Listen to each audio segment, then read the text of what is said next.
নমস্কার বন্ধুরা, আশা করছি তোমরা সবাই ভালো আছো। তোমাদের আশীর্বাদে আমরা অনেক ভালো আছি। সবাইকে জানাই আমার চ্যানেলে স্বাগত। এই যে ব্লগ ভিডিওটা তোমাদের সামনে আবার শেয়ার করছি, এটা হচ্ছে বাড়ির থেকে মেদিনীপুর যাওয়ার পথে।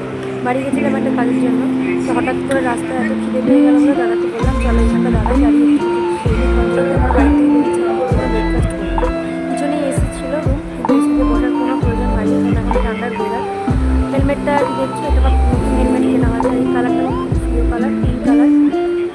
দাদা ওখানে বসেছিল, বললাম খাবারের অর্ডারটা করে দাও, খাবারের রেস্টুরেন্ট একটু খাবো, তার সাথে জল অর্ডার করা হয়েছিল নর্মাল ওয়াটার, যেহেতু এখন ঠান্ডা পড়ে গেছে, ঠান্ডা জলের কোনো প্রবলেম নেই। এই যে আমরা রাস্তা দিয়ে যাতায়াত করি বলে আমার অবস্থা মাথার একদম ঘেটে হওয়া হয়ে গেছে। তো খাবার এসে গেছে, রুটি অর্ডার করেছিলাম, তার সাথে বলছিলাম মিট বেস, সেখানে পনিরের পরিমাণটা সব থেকে বেশি ছিল। আর তরকারিটা এত সুন্দর এত টেস্ট বানায় যে আমার যখনই এখানটা দাঁড়াচ্ছি টেস্ট কিছু অবাক। চিনি নিয়েছিলাম দুটো, সাথে কাঁচা লঙ্কা পেঁয়াজ তো দিতেই হবে, কারণ কাঁচা লঙ্কা আর পেঁয়াজ ছাড়া আমি খেতে পারি না। করে দিতে দেবো আর একটু পেঁয়াজ লঙ্কা, এটা আমার ভালো লাগে। তো যাই হোক, এদিকে রুটিটা নিয়ে নিলাম, নেওয়ার পরে খাওয়া শুরু করেছিলাম।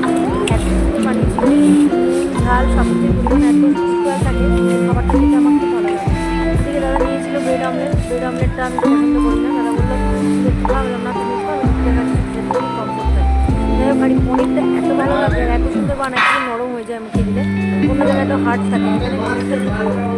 কাঁচা লঙ্কাটা নিয়ে কামড় দিয়ে চিন্তা করলাম না একটা ঝাল খাওয়া যাবে না, কিন্তু সবটাও মোটামুটি ঝালই ছিল, বেশি ঝাল খেলেই তো হলো না, কানতে খেতে হবে বেশি।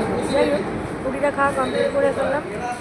দাদাকে দিকে বললাম যে তুমি কিছু আর নেবে, বললো না, আমার হাত ফাত ধোয়া হয়ে গেছে, দাদাকে অর্ডার করতে বলা হয়ে গেল। এদিকে আমি দাদাকে বলছিলাম যে আরেকটা জল নিলে ভালো হয় না, দাদা বললো না ব্যাগে একটা জল আছে। তো উনি একটু মাঝখানে তার মধ্যে ক্যামেরা এসে গেল, যতটা গম্ভীর তোমরা দেখছো অতটা গম্ভীর কিন্তু নয়, গম্ভীর বাট এতটাও নয়, গম্ভীর থাকতে পছন্দ করে, আমি কিন্তু অতটা গম্ভীর থাকতে ভালোবাসি না, আমি কথা বলতেই প্রেফার করি আর কথা বলতে আমার ভালো লাগে। এটা কে কী মনে করবে, আমার কাছে কিছু এসে গেল। যাই হোক, খাওয়া দাওয়া কমপ্লিট করে মিল টিল মেটানো হয়ে গেল।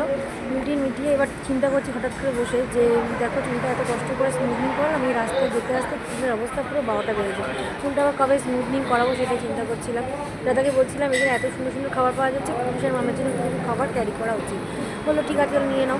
খাওয়া দাওয়া কমপ্লিট করে বিল মেটানো হয়ে গেল, এবার বাড়ির উদ্দেশ্যে রওনা দেবো। সামনে ব্যাগটাও নিয়ে নিয়েছি, এই যে ব্যাগটা দেখছো এটা কিন্তু আমার নতুন, ওনাদের জন্য এটা আমার, এটা দাদার ব্যাগ, এটা ব্যাগটা আছে। আর ওই যে অরেঞ্জ কালারের গাড়িটা দাঁড় করানো আছে, এটা দাদার নতুন গাড়ি এফজেড, যেটা এবছর কিনেছে। যাই হোক, এবার আমরা বাড়িতে চলে যাচ্ছি, বাড়ির জন্য রাস্তায় বেরিয়ে পড়েছি। টাটা, ভালো থাকো, সুস্থ থাকো।